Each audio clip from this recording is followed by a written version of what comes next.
Chapter 1. Paradox of Choice. Daniel sat on the edge of his bed, thumb hovering mid-air, suspended between two nearly identical smiles. Swipe left, pause, swipe right.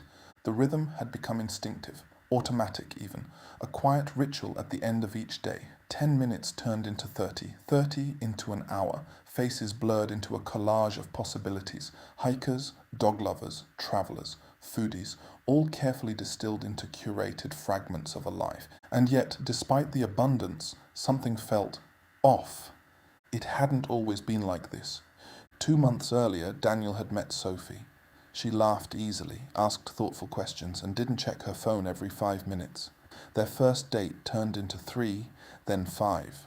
There was a natural ease between them, something that, by all reasonable standards, should have felt like the beginning of something meaningful.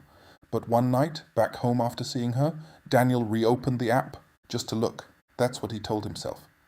Profiles appeared instantly. A new batch, new faces, new possibilities. Someone who liked the same obscure films as him. Someone who had been to the same tiny town in Italy. Someone who, objectively, might be more attractive than Sophie.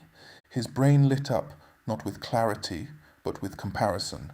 What if she's a better match? What if I'm settling too soon? What if there's someone just slightly more perfect? The questions didn't arrive loudly, they whispered. This is how the paradox works, not by overwhelming you with bad choices, but by presenting you with too many good ones. Every option carries potential. Every profile represents a life you could step into. And because you can't choose them all, your brain tries to simulate them, running quiet what-if scenarios in the background. The result? You don't feel lucky, you feel uncertain. The next time Daniel saw Sophie, something had shifted, not in her, but in him.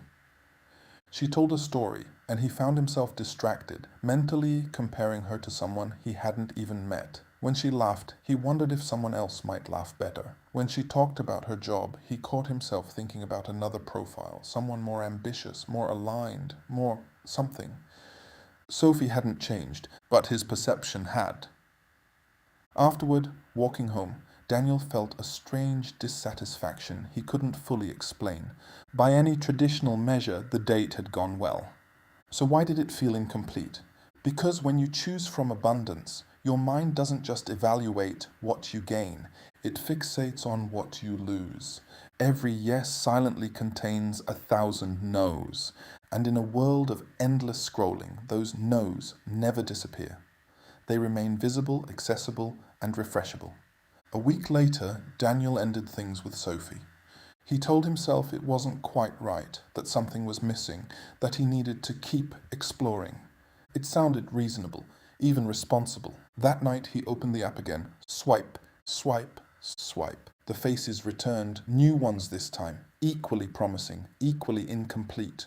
For a moment he paused on a profile that reminded him of Sophie, not identical but close enough to trigger something familiar. He hesitated, then swiped right. Minutes passed, no match. He refreshed. Kept going. An hour later, Daniel set his phone down, a quiet emptiness settling in.